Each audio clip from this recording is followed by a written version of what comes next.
जरा एक ऐसी दुनिया के बारे में सोचें जो इतनी छोटी है कि नजर भी नहीं आती, लेकिन इतनी ही पेचीदा है जितना कोई बड़ा मसरूफ शहर।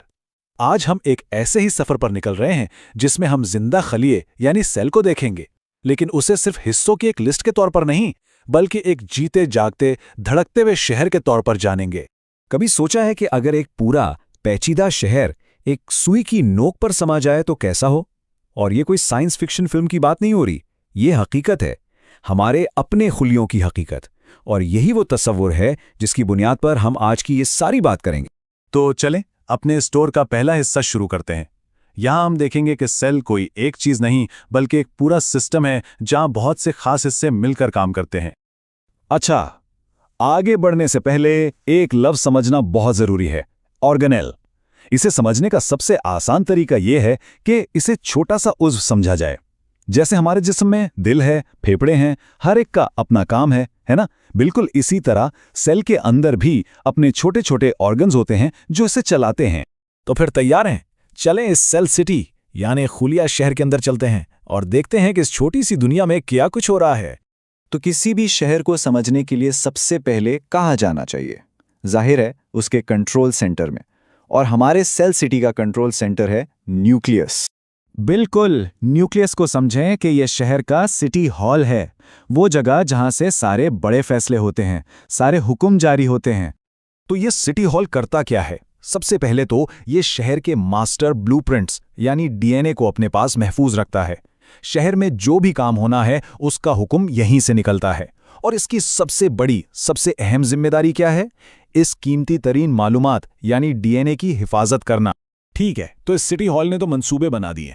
अब चलते हैं शहर के इंडस्ट्रियल एरिया की तरफ, यानी उसकी फैक्ट्रियों की तरफ, और देखते हैं कि इन मंसूबों को हकीकत में बदला कैसे जाता है।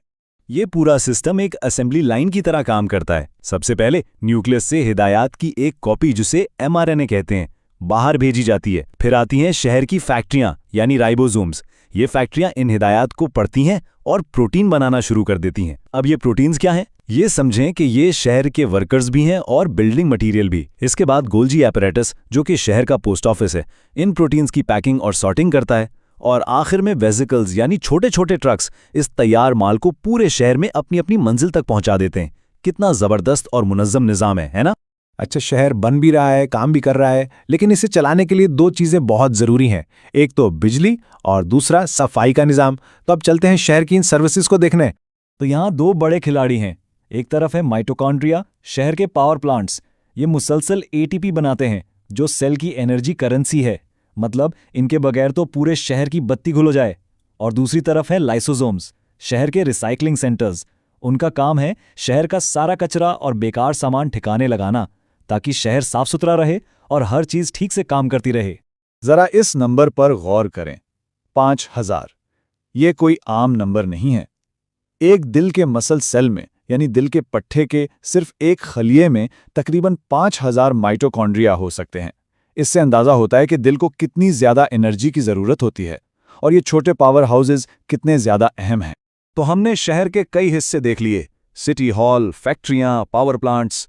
अब जरा एक कदम पीछे हटते हैं और पूरी तस्वीर को देखते हैं, क्योंकि असल कमाल अलग अलग हिस्सों में नहीं बल्कि इन सबके मिलकर काम करने में है।